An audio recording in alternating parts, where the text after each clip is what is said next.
Welcome, my friends, to another stunning and amazing episode of Totally Unprepared. I'm Dave Champion, and this is my co-host, Bill Carns, and together we are Totally Unprepared. Off the hook. What is this stunning and amazing? We just sit here and shoot the crap. It's a prediction. It's a prediction. It's going to be a stunning and amazing show. Okay. And we're going to begin with, what are we going to talk about first? You know, I wanted to chat a little bit about the BATF. Where's my gun? Which stands for Bureaucrats Against True Freedoms, or Bureau of Alcohol, Tobacco, and Firearms. But the Bureaucrats Against True Freedoms were ordered by the Obama administration, probably Obama himself, to start trimming away ammunition from assault weapons. So they started going after these green-tipped bullets that you can get, M855 or SS109, they're interchangeable, for the AR-15s. And they were citing some sort of provision in the Gun Owners Protection Act of 1986, which had something to protect cops. It said something along the lines of, you can't have armor-piercing ammunition for handguns. Right. Okay. This ammunition is for AR-15s. And the thing is, you can build an AR pistol. They do exist. They're somewhat rare. They're not common out there, and you're not going to see people carrying them concealed and such. And they're this big. Yeah, they are that big. And they weigh in excess of 5 pounds. They do. And you know, it's a novelty thing is what it is. So what they decided was, well, these rounds will go through police body armor, so we need to look at banning them. However, in that law, it says that it needs to be made entirely of this or a combination of these other metals, none of which include lead. Which this basically comes down to steel core. We can just steel core, yeah. These rounds have a lead core, a copper jacket, a little bit of a piece of steel at the tip of it, and a lead core. They're very, very accurate. A lot of folks will use these things for various competition shooting, because they're pretty darn accurate round. And by the way, every rifle round out there, other than maybe a .22 Magnum and below, will penetrate body armor. Every rifle ammo, but they're trying to classify it as handgun ammo because there are a few AR pistols out there. And there hasn't been any case of cops ever being shot with this ammo or an AR pistol. No, so let's go back. Trying to be proactive. How long have this SS109, if you don't want to remember the numbers, green tip is the phrase. Green tip, yeah. Bill, how long has green tip 5.56 ammo been around? I think since 1978, wasn't it? Okay, a boatload of time. Boatload of time, okay. Yeah. And there are somewhere in America, somewhere in the range of, right now as we sit here talking, 800,000 law enforcement officers. And how many have been shot with green tip bullets? None. 0. Since the day it hit the market until today, it has happened 0 amount of times. Yeah, and we're not even aware of any AR pistols that have ever been used in crimes. Yeah, but it has to be banned. So anyhow, as it turns out, the NRA turned up the heat. They went to all of the senators that they own. And we say that lovingly. Yeah. I mean, the NRA does do a couple of decent things now and again, and they turned it loose to the senators, and they all signed off on a letter, and basically saying, look, you're trying to enforce this based on a law that is very clear and specific. You're trying to read into it. It doesn't allow for it. Don't do it. As a matter of fact, another senator introduced a bill to disband the ATF. Sensenbrenner.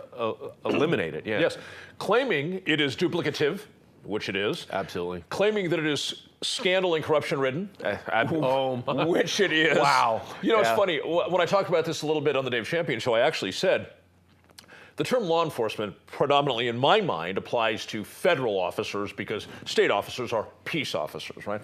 I said, and I don't have a great deal of respect for law enforcement in the sense of federal agents. There's way too much of them. They're way too heavy-handed, too arrogant. I said, but I think it's an insult to all those law enforcement personnel to call ATF law enforcement. Because they are the bottom, you know, they are hiring standards. They are almost down at the bottom. There's only one agency that has lower hiring standards than ATF. I've had, who's that, Border Patrol? Yeah. I was trying not to go there. A number of occurrences to deal with either FLETC, Federal Law Enforcement Training Center, or folks they're from. And as a matter of fact, a guy you and I know actually was at FLETC one time taking a class with a group, and another group that was there was some ATF guys. And after class one particular day, they all find themselves at the same watering hole. He's wearing an NRA cap, just as NRA right across the top. And of course, all the ATF guys are in there wearing their ATF ball caps.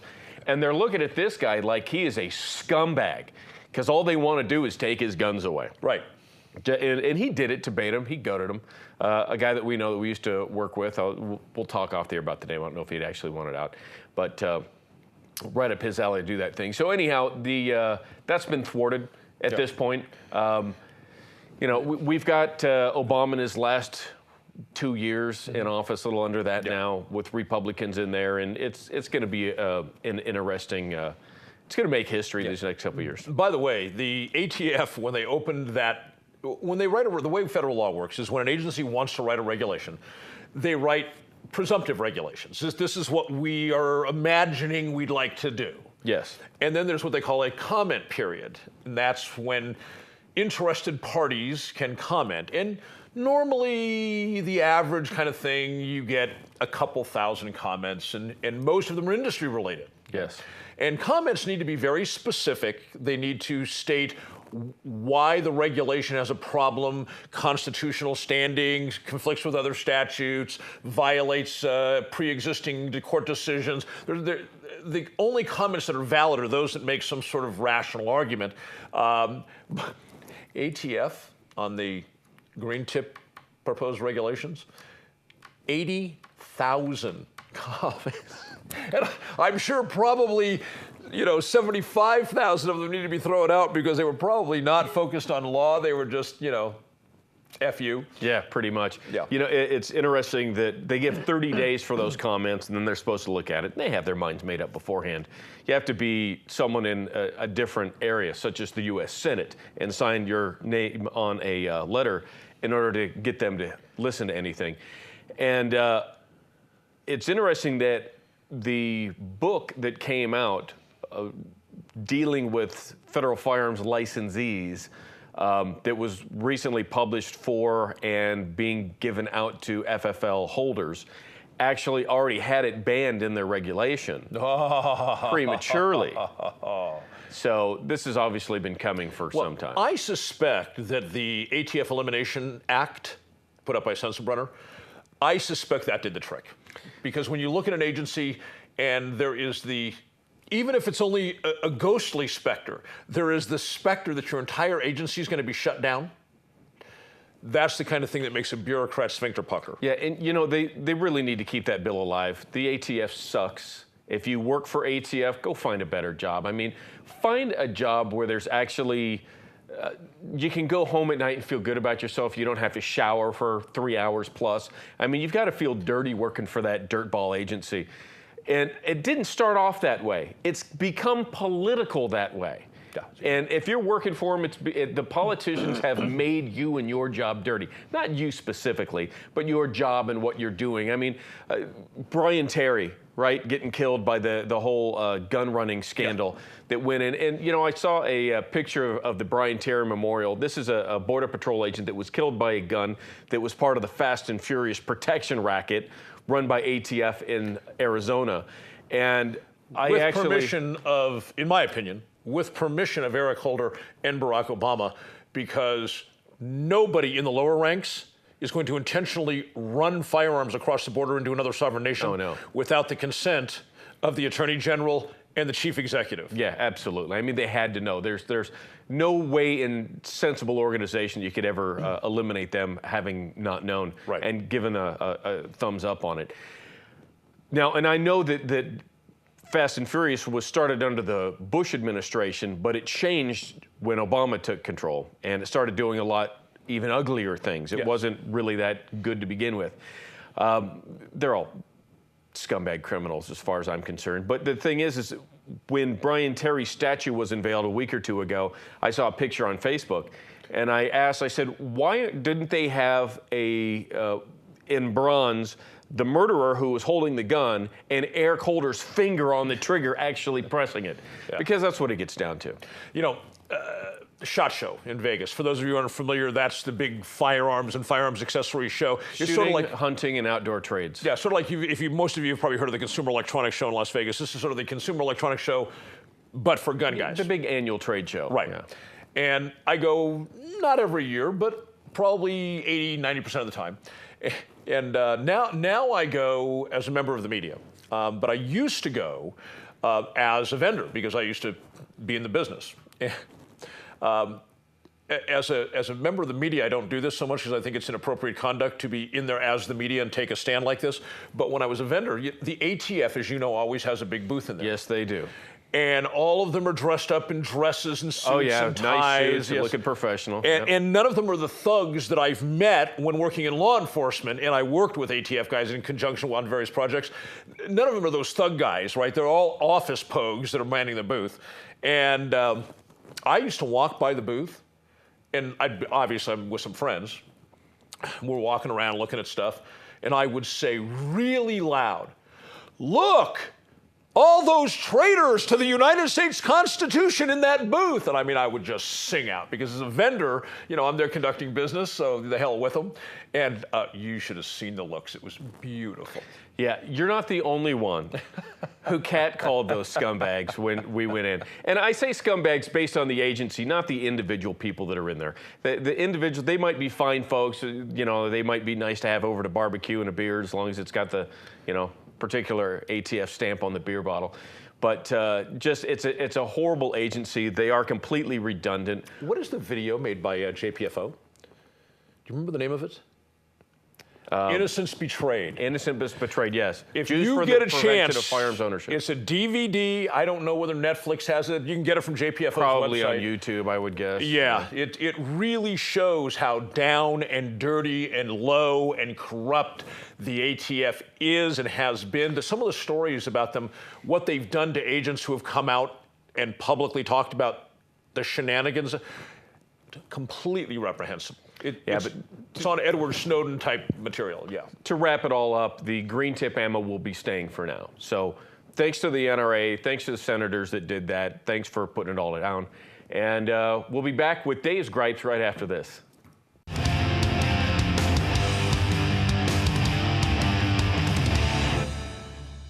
And we're back. And now it's time for...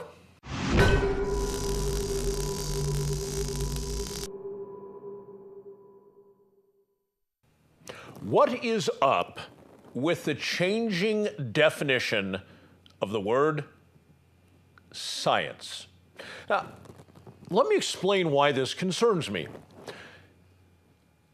When we go back into American history, science was not always revered. It was always considered significant, but it wasn't necessarily revered. And Americans sort of split their focus between mysticism, such as religion, and science. And many people were more invested in religion and less so in science. And some people were leaning towards science and less so towards religion.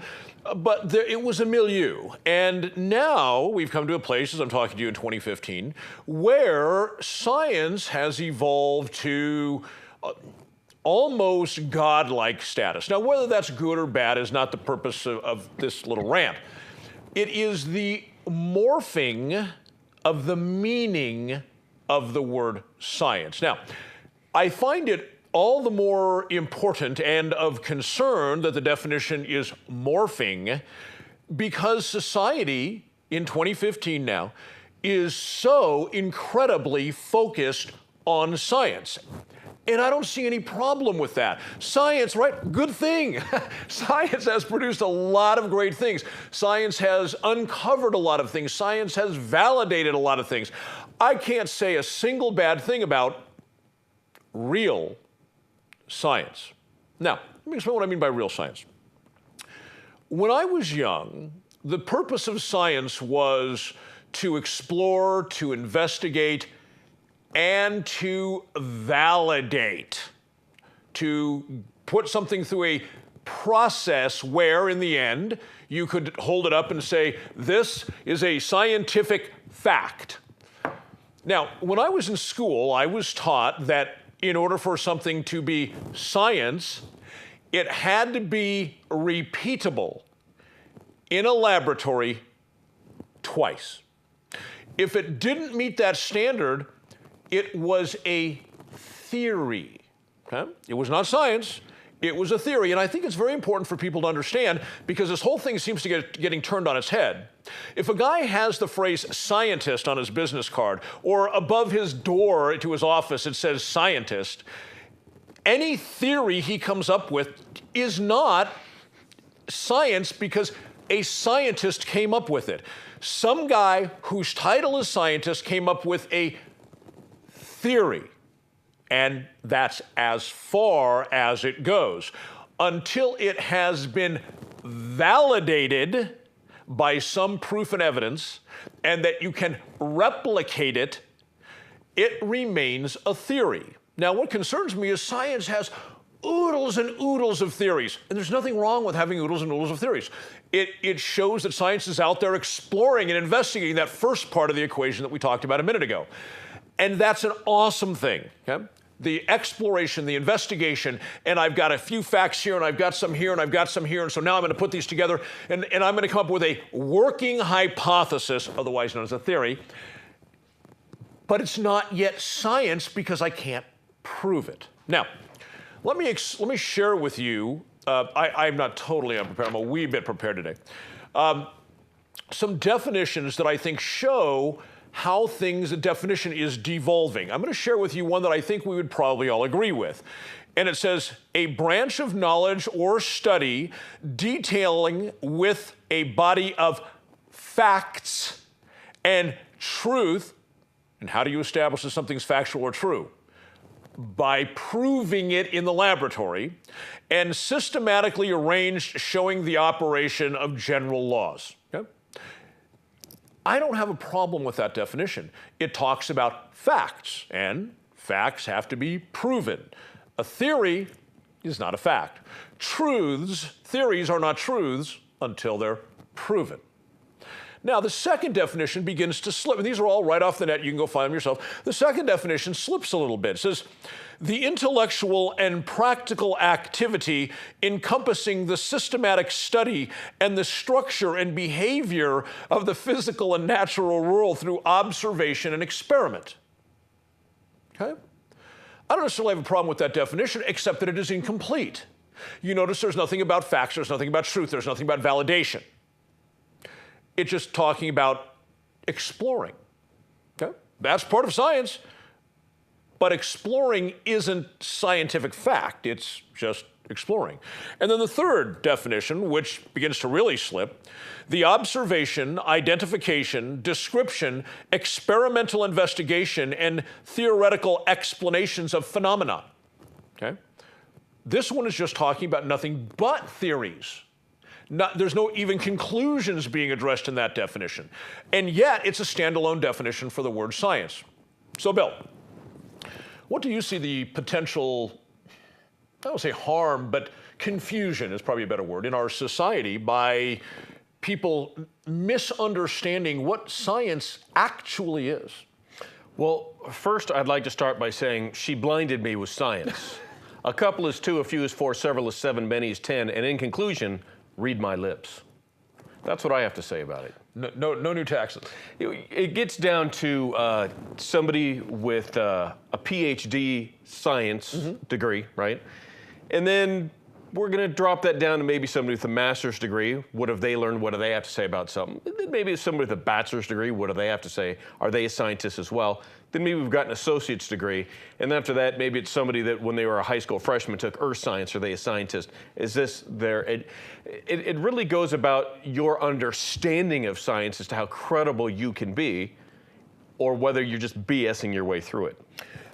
You know, I don't think there's very many astrophysicists that are as renowned as Stephen Hawking's. But Stephen Hawking's does this same nonsensical thing. He gave a speech not long ago in Southern California, I think it was probably about 4 months ago, and some people were paying ticket scalpers for a lecture by Hawkins. There were scalpers.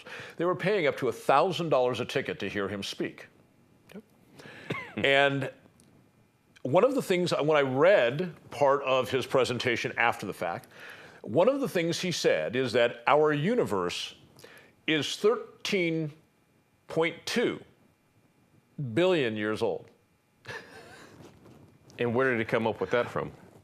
What I know is it's not called science, but here, everybody sat there to listen to this. They paid $1,000 a ticket to listen to this guy say things that were so speculative, they're not even within shouting distance of science. Although he's quite a renowned scientist, to claim that he knows the universe is 13.2 billion years old is absurd. That's not a scientific fact. I don't even know if it rises to the level of scientific theory. It's a scientist's theory, which I don't necessarily even rises to scientific theory. Does this guy do blow? Or does he drink heavily or something? In his wheelchair, yes. I'm just wondering. I don't know. I don't know. And he made several statements like that during the presentation that I read. That's the one that has stuck in my memory, though. This is a sort of thing where, taking the science part out of it, we're just talking about a scientist who made this revelation in his mind. If you are so high on the food chain within a particular industry, you can abuse that. If you know, you can abuse it by coming out with outlandish garbage. There's been a few in the firearms and training industry that have come up with, over the years, like, oh, hey, this is now the guy, or this is now the group. And they come up with something that's completely ridiculous. And I'll give you a perfect example. Streamlight.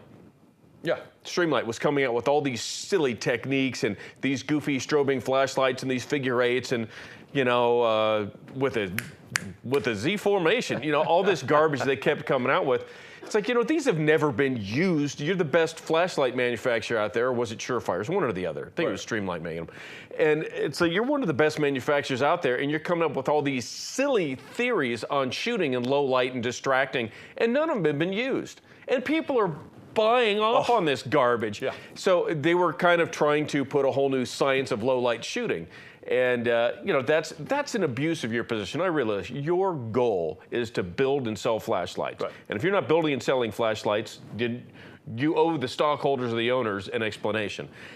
So Stephen Hawking coming up with this, or any scientist, I really don't like air quotes, but they are appropriate occasionally. They are. Any scientist that comes up with this 13.2 billion, haven't we recognized that there's galaxies that are like 3 billion light years away? Right. Meaning, if you traveled at the speed of light for 3 billion years, you'd finally get there. Right. Right? Now, that sounds to me like we're sneaking up on a much harder science, gauging distance. Okay. Now, I'm not saying they are, in fact, 13 billion light years away, but I'm just saying that's sneaking up on more of a hard science than trying to say that the universe suddenly came into existence 13.2 billion years. That's like religion, is what that is. That's so insanely speculative.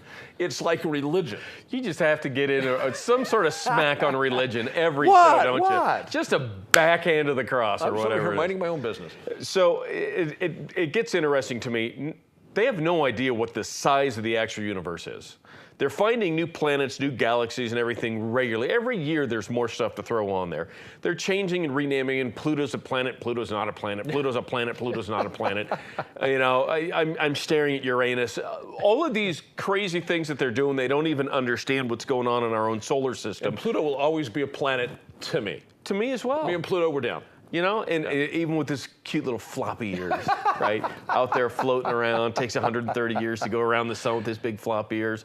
Good looking planet, yeah. You know, it's funny you mentioned the tack light thing, because I came up with a method of using the tactical light, which I thought is superior to every method I've ever seen, and easy. Simple, easy, solves some problems about where the light is in reference to your sights. You're familiar with those issues, right?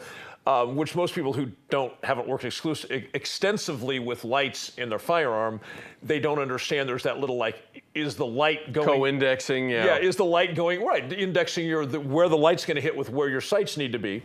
And I came up with something I thought was amazingly simple, but I've hesitated to promote it very much because I know what's going to happen. You know what it's going to get called, right? The champion technique. That stuff makes me nuts. And you and I both. Yeah. I can't stand that. I mean, it's like I'm keeping it to myself because I don't want to known as the champion. There was a flashlight technique that came out in the 70s, and a guy that I know, you may have met him at one point in time, he decided, oh, hey, this would be kind of cool. He figured it out later. His name was John Woo. And so some gun writer that he knew came up calling it the Woo technique. It's like, okay, let's back this up to prior to Gunsight. You know, Jeff Cooper showed this technique back in the 70s for he did? Sake. Yeah. Okay, so John was just showing it to somebody else? Okay, yeah. John's a good guy. He is a good guy. Yeah. Lieutenant commander. He's probably commander now. Last time I talked to him, he was a lieutenant commander in the Navy. Oh, okay. He's a commander now. All right, I think we've ranted enough about the definition of science, so stay tuned when we get back from the break. Bill is going to be on his rant, and we'll be back in just a moment.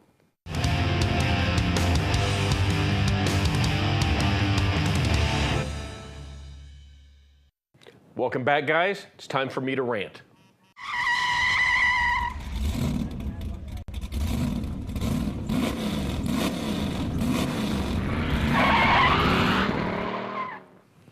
You know what really grinds my gears? Those little payment terminals at the store. You know, you swipe your card, credit or debit. We're gonna go with debit today. Really? Is this amount okay? Yeah, that's okay. How about enter your PIN? All right, here's my PIN number. Are you sure this amount's okay? Yeah. Do you wanna try out for this new coupon? No. Do you wanna sign up for our mailing list? No. Would you like us to email you your receipt? No. How many more questions can you ask? I wonder. How about this? Scorpio.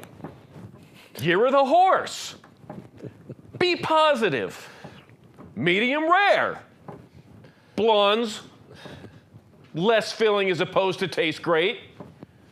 Pepperoni with black olives. Just once, but I didn't inhale. I mean, how many of these questions can you possibly answer? And to what database is this going? I mean, come now. When can we get a standardized set of questions on these ridiculous terminals? How many things do we need to answer? Are you sure this is okay? Are you sure you don't want to do this? How about this? When I go into a store, hey, do you want to sign up for a Walmart credit card, or will you be using your Lowe's credit card? No. No, stop trying to hose me with your interest rates. I'll pay how I decide to pay, which, by the way, all of those database breaches and they're getting debit card and credit card information and all of that kind of garbage, how do you solve that? Pay with cash. That's how you solve it. You pay with cash. But on the occasion I use my card, I got to tell you, I don't want to have to answer all these questions. And they're getting to be more and more and more. And I rarely, almost never, ever swipe it to where I need to actually sign. My signature does not belong in your database. And I flat guarantee you, if I need to sign for something, I'm not going to actually give you my real signature electronically. It's not going to happen. You're rarely going to see my actual signature unless it's a document that really has to have it anyhow. I'm going to scribble something that's not actually my signature on there. I want everybody out there to know that who's going to be trying to collect my signature. And I'll tell you one that really kind of drives me nuts. If a package from the post office comes to my house and I need to sign for it, it's a little sheet of paper. If I'm not home, I get a little thing that says, hey, you got to go to the post office anytime after tomorrow at 9 o'clock and pick it up. If I go there to pick it up, I have the sheet of paper, I've signed it, I hand it over to them. Oh no, au contraire. You need to sign our little electronic tablet so that it goes into a U.S. government, U.S. post office database. No, I'm not signing that. And I've told the people at the post office this a couple of different times. Look, I sign a sheet of paper, here's a sheet of paper. I'm not signing electronically and having my signature go into your database. Well, but you have to. No, I don't. But you actually have to give me the package according to postal regulations. Here's the sheet of paper, take it. If that's not good enough for you, take it to your supervisor. It'll be good enough for them. I've crossed this bridge a time or two. I hate all of the excess questions. I hate being told I need to provide my signature, or this, you have to provide your social security number. What? I go to the dentist and the dentist wants my social security number? The doctor wants my social security number? The podiatrist wants my social security. What's a podiatrist do? I just came up with that, Dave. They want my social security. You know why they want your social security number? I'll tell you why. Because if you don't pay the bill, or if they decide later that they want to charge you a little bit more, they just want to be able to ding your credit, and you'll pay their extortion so your credit doesn't get the ding. I actually had that occasion one time. I went down to the little medical clinic. How much is it going to cost for this procedure? 140 bucks. Great. That's it? Inclusive? Everything? 140 bucks? Great. Here's 8 20s, 140 bucks. Thank you. Made 7 20s. Yeah, sorry, bad math day. Here's 7 20s, 140 bucks. Thank you. You know what I get in the mail 3 weeks later? A bill for another $85 for lab fees. And I call them up, hey, you never told me anything about lab fees. I'm fine. The labs were done well after I was in there and cured, at least a day or two later. I didn't need this. I didn't authorize it. And you told me it was inclusive. Guess what? I didn't pay these bogus lab fees because I didn't give them my social security number. I either draw a line through it or do N-A. Dave, all of this has kind of really come full circle with the whole questions and garbage. How do you feel about the information gathering? I'm still stuck on blonde tastes better, less filling. It was an interesting lineup you had there. Well, you know. Right after medium rare, no less. You know, when you talk about, I'm not doing this, the signature on the, even, I don't use cards. You talk about paying cash, right? I am a cash guy. Everywhere I go to the register, here you go. Oh, you'll remember this. Remember when they first started coming out with the idea of these cards, the debit cards and stuff? And they said, what was the big pitch? It's going to be faster. Holy cow. Not with all of the questions you got to answer. Well, not only that, how many times do you see this? Ma'am, it didn't go through. You do it again? One more time, ma'am. It's like, here's a $20 bill. Here's my stuff, my change, thank you, and I'm gone. Even when their cards work correctly, my time, my actual payment time, is about 1/3 of what theirs is. If you're in line behind 9 people and they're all using credit or debit cards, the amount of time of your life that's wasted because they're using this time-consuming BS method is incredible. Now, the signing things, okay? When I go to a place like to pick up a prescription, even if I'm paying cash, they want that signature on there, probably a DEA thing, acknowledging you got the prescription that's in your name, right? Oh yeah, try and figure out who that is. That's right. That is right. I mean, first of all, the idea with those, it looks like a pen, but it's just got a rounded bottom. It doesn't even have a sharp point, just a rounded bottom, right? And then on this slick, first of all, if I wasn't even trying to be a problem child, you're never going to figure out who it is because it just doesn't flow right. But especially when I grab it and I go, loop-de-loop-de. There you go. And that's the way I do it. Yeah. You know what I've actually done on those things before? Well, we need to have your signature on here. I'll literally stare that person in the eye, grab the stylus, and scribble. See, I'll make a little lightning. There you go. That's awesome. Can you press enter, sir? Yeah. Yeah. Yeah. I can also lick my finger and poke it in your eye for asking me stupid questions. Sign and put it into our database. You know what? I recently watched the documentary Citizen 4. Have you heard of this? Oh, yes. I haven't seen it, but I'm dying to see it. I actually recorded it onto my DVR, and about 4 days later, I was about to go watch it. As it turns out, it actually just come back on Where is HBO. it available? HBO. Oh, okay. Yeah, I'm sure you could rent it, Netflix. Probably, yeah. Something. If not now, next Redbox. week. Yeah. Yeah.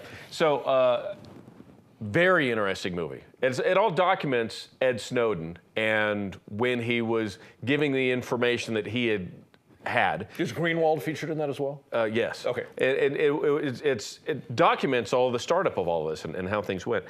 And absolutely everything. Now, you know, back in the 60s and 70s, we found out in the 80s and 90s that after the fall of the Soviet Union in the 90s, late 80s and early 90s, that when there was a conversation going on in a room and the spies wanted to know what was going on in there, they could literally focus in on the window and the vibrations through the window, they could filter through and hear the conversation based on the vibration. For those of you who are not aware, they had a listening device that ran off of a laser, and they would bang the laser continuously against the glass and the laser would detect frequency changes on the other side of the glass, and then they had a computer algorithm that would put that together, and they could piece together what was being said on the other side of the glass. Now, if there's anything electronic, they can pick it up. Yeah. Anything. And in your phones, guys, take the battery out. Nobody can hear anything, right?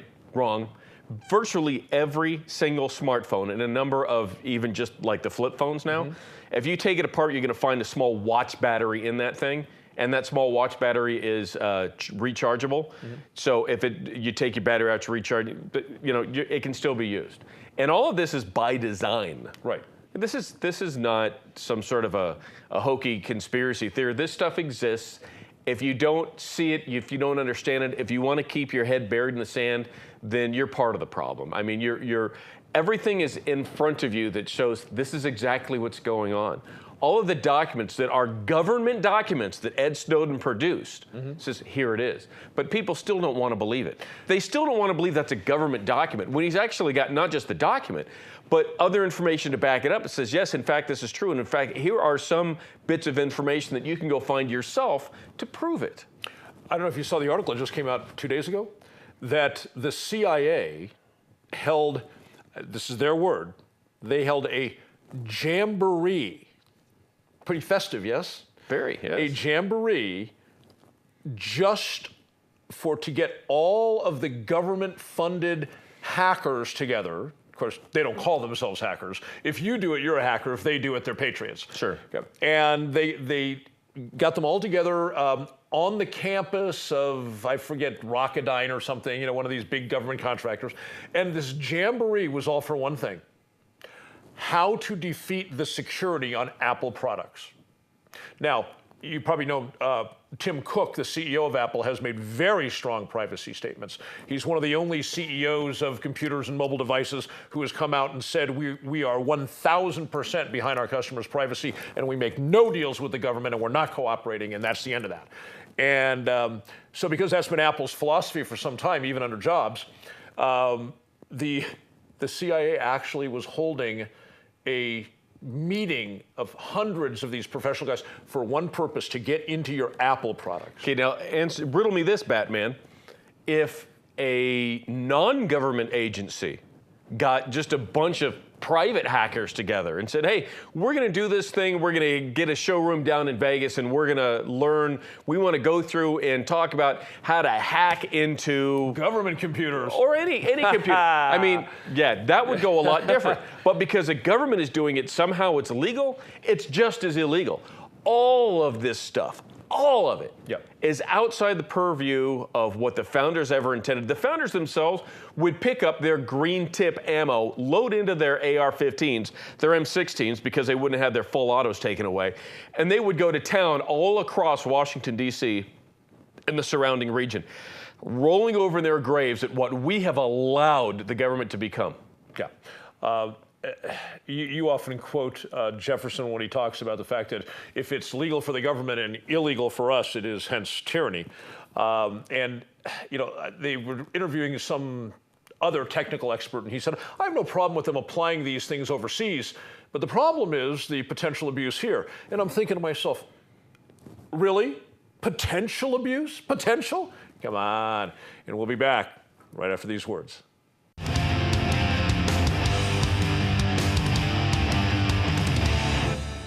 Welcome back from the break.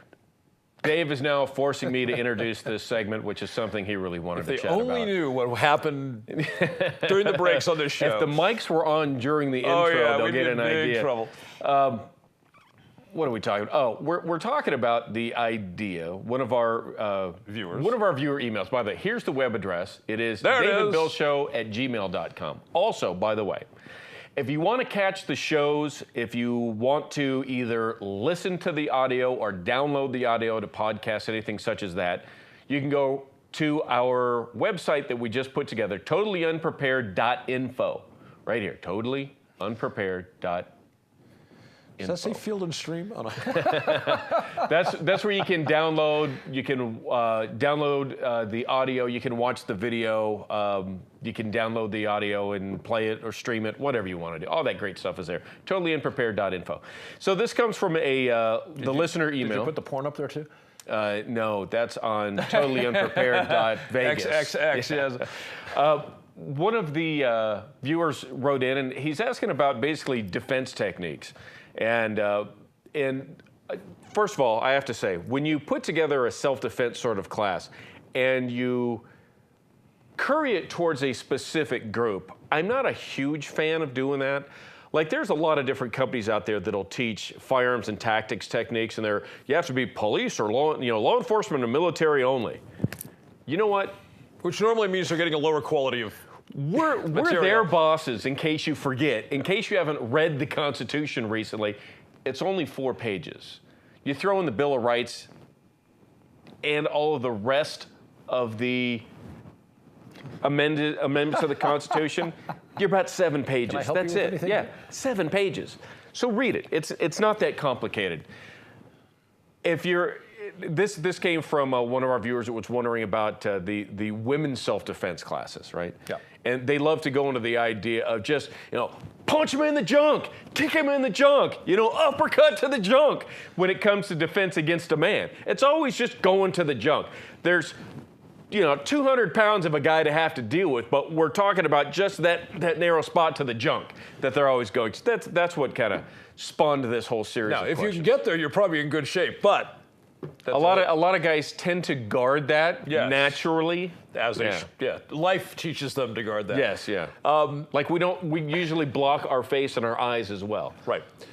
Even subconsciously, that's one of the things that we actually use in martial arts and other defensive systems is anything we do that comes near the face, you obviously have a different mindset. But the average human being, if you get close, like I just did, there's an automatic head jerk, and we use that a lot. You got close? I didn't see anything. Because I have my hand in front of your face. Freaky fast. You didn't see anything, yeah. You want to see it again? Okay. So, I'm totally off track. But Jeremy used the phrase, what was the phrase he used in the... You'll have to tell me. Something sneaky, the underhanded cheating technique? Yeah, sure. Okay. Which is real fighting. Right. It's not sporting. Which I think is fighting, right. Underhanded, sneaky techniques is real fighting. Are you there to fight, or are you there to win? And are you there to fight based on rules? Are you there to win and move on? Yeah. My thing is, there's a lot of social groups, we'll call them that, where a couple of guys will have a bunch of beers and they'll start, one guy will say something that the other guy takes umbrage at, and it escalates, and they end up punching each other around and throwing each other around the room. And the next thing you know, 5 minutes later, they're swilling beer together and slapping each other on the back and having a good time. That's one thing, okay? We're all familiar with that as men. We're all familiar with that dynamic. However, a fight against an unknown adversary in a parking lot or something like that. With unknown intentions. With unknown intentions. There is no way that I ever plan on losing that confrontation. The reason is I don't know what his end game is. Now, if a buddy and I are drunk and we're punching each other around, I know no one's going to do anything really serious to anybody. Yeah, we're not going to be pulling out the knives and the guns to get this thing settled, right? Yeah. And you and I talked briefly at lunch about, that thing with that if you knock the other guy out and you really hate his guts, open up his jaw, put his jaw on the curb, and then stomp on the back of his head. Yeah. Right, shatter his jaw, bust all his teeth out. But then they likely could die from that. Okay, they can. And there's a lot of other cute things that can be done as well once you're incapacitated. So my thought on the street has always been, if somebody wants to have a physical confrontation with me and I don't know them, I don't know what their end game is, there's no way, I don't care what I have to do, I'm not going to lose that confrontation because I don't know what the consequences of losing would be, and they could be horrendous, such as we just talked about. So when people talk about cheating and underhanded things, jiu-jitsu is very big these days, right? Because what's the adage? Every fight goes where? To the ground. To the ground. I want to back you up for just a second. Go ahead. Because this goes to what Jeremy was asking about. Because I was on a rant, so go ahead. Take yourself out, but make you a woman.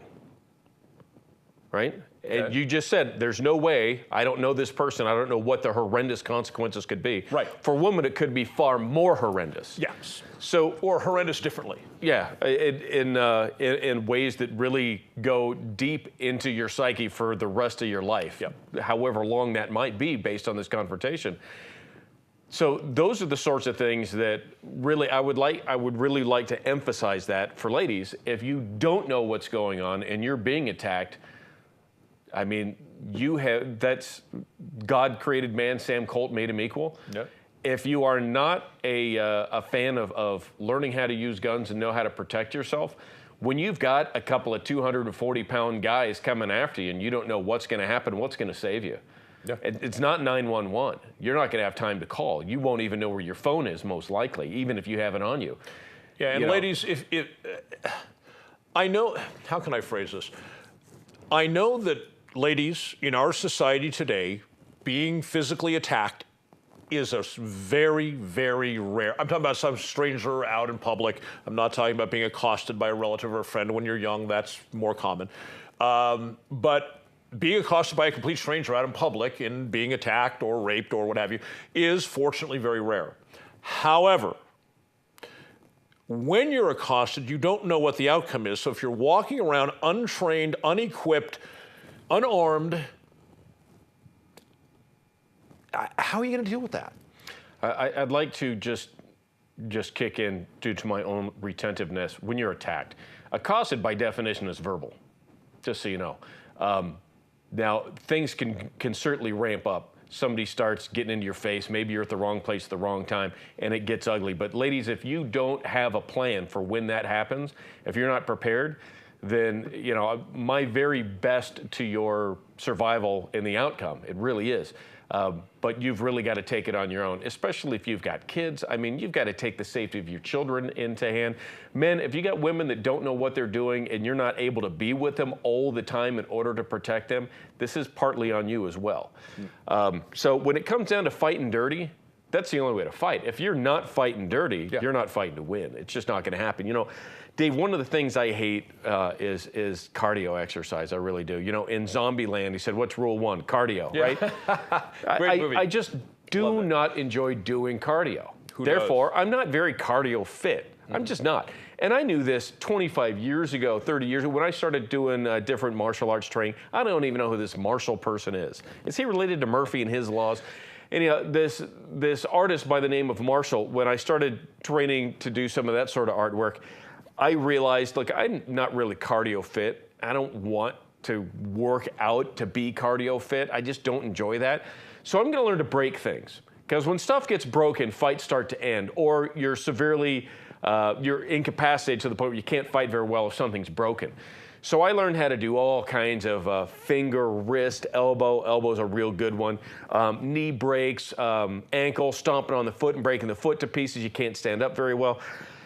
That's how I would go. If that's considered fighting dirty, then I'm a dirty fighting SOB. Yeah. And in a street fight against an unknown person, you do not know their identity, you do not know their intentions, that is exactly how the fight should take place. You know, eyes are good too. Well, I was going to say, jiu-jitsu is very big, okay, because all the fights go to the ground as a theory. And you know, they have all of their, you know, I'm going to control this arm and break that leg. Yeah, all the locks and controls. Right. And yeah, what do they call them, submissions and all that. However, they have rules to that game. It's a sport. It's you're talking like MMA and jiu-jitsu. Well, like just you go to a jiu-jitsu dojo, if that's the correct name for jiu-jitsu. There are rules. Okay. For instance, if somebody starts to get the better of you, you do not reach in and take your thumb and remove their eye. Okay. On the street, I'm going to reach in, and in a split second, my thumb is going to be embedded all the way up to here in his eye socket, and I'm going to enjoy every damn minute of it because I'm going to end that fight right there, and then I'm going to grab him, and I'm going to use that thumb hole like a bowling ball and slam. And I'm going to turn him over, and then I'm going to curve him to the back of the head. But you know, and there's the larynx, the trachea, right? If you're powerful enough and you have enough leverage, you can literally remove that from the body. As shown in the documentary known as Roadhouse with Patrick Swayze. Where he that's right. Yeah. That's right. I forgot about that. That's right. Also, there's a move that I was shown decades ago that is just devastating, and it's relatively simple. Throwing a stone? No. The thumb right inside the mouth, back along the cheek. Once you've buried it up against the back here where they dovetail together, once you bury it, push back and away. It'll tear all the skin off the side of the face.